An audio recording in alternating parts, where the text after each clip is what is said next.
guys, it's Friday at finally nakasakay na kami ng bus. Sobrang haba ng pila kanina sa labas at di ko na nabilang kung pang ilang bus na to bago kami nakasakay. Ito si Cass, inilawan niya na ako kasi ang dilim. Let's go to Tagaytay! At pagdating namin sa Tagaytay ay agad naming naramdaman ang Christmas spirit. Hindi lang dahil sa malamig dito, kundi dahil sa mga pailaw na yan. Ngayon kasama na namin ang aming family at pupunta kami sa isang samgyupsal. Ang bongga nga naman talaga ng Christmas decor ng Tagaytay. Ang sarap mag-celebrate dito ng Pasko. Marami kayong mapupuntahan at hindi kayo may irita dahil malamig ang klima.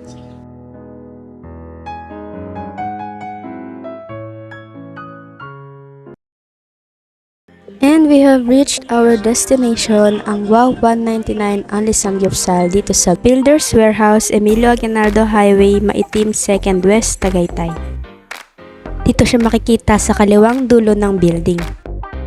Marami siyang pailaw kaya mapapansin nyo na agad yung resto. Malaki ang parking space dito guys at ayan, kita nyo ang daming kumakain. Let's go, pasok na rin tayo. Hi Jacob, apaka-pogi talaga ng batang ito. Ang ganda ng pwesto nila dito no, along the road tapos ang laki ng space. Ayan nakalagay dito no leftover at yung kanilang house rule. Guys, nakita dito ni Cass ang isa sa mga jowa niya. Ayan, si Jonghan at kilig na kilig naman ang ate niyo. Naka-buffet style ang lahat ng side dishes nila guys. Unli yan at self-service. So, kukunin mo yung kaya mong ubusin.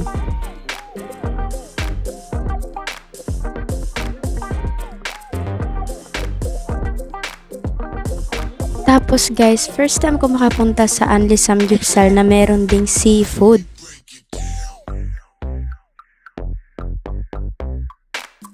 Tara guys, excited na akong kumain. Ito nga pala ang aking napakagandang kapatid na artistahin at kukuha na siya ng side dishes.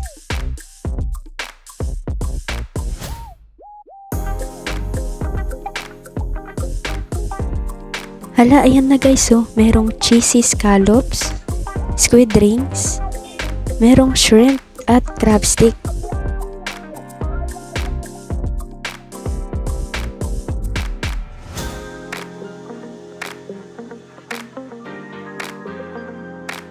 At ayan guys, nakahain na, ready nang magluto at kumain.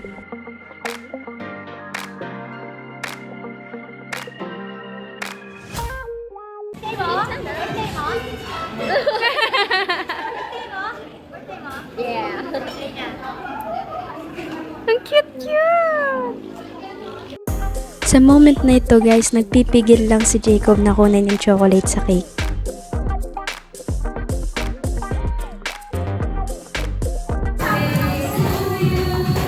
Happy birthday to you.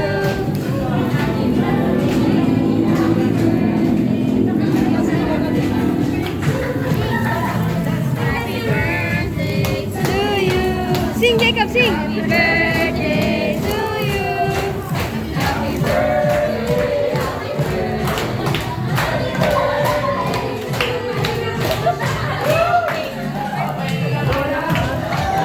Yay!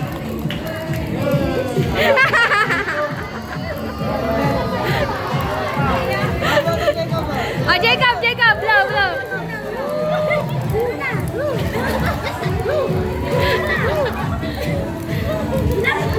Yay!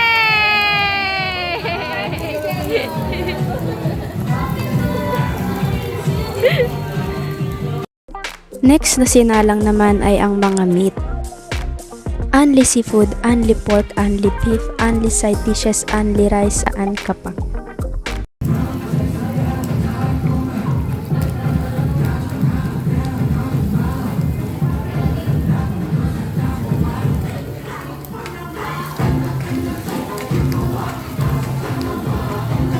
Pagkatapos namin kumain sa Samgyeopsal, dumiretso kami sa SB at napakaraming tao. Una naming pinuntahan talaga is SB Hiraya, yung bago dito sa Tagaytay, malaki at may magandang view ng Taal.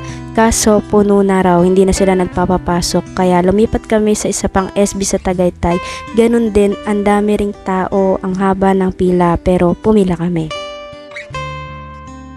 Finally, after how many hours sa pila, hindi ko na nabilang. Nandito na si Mama sa counter.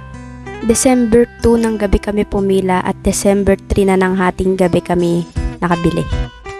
Mabilis ang service nila, saglit lang kami nag-antay at ayan na agad yung order namin.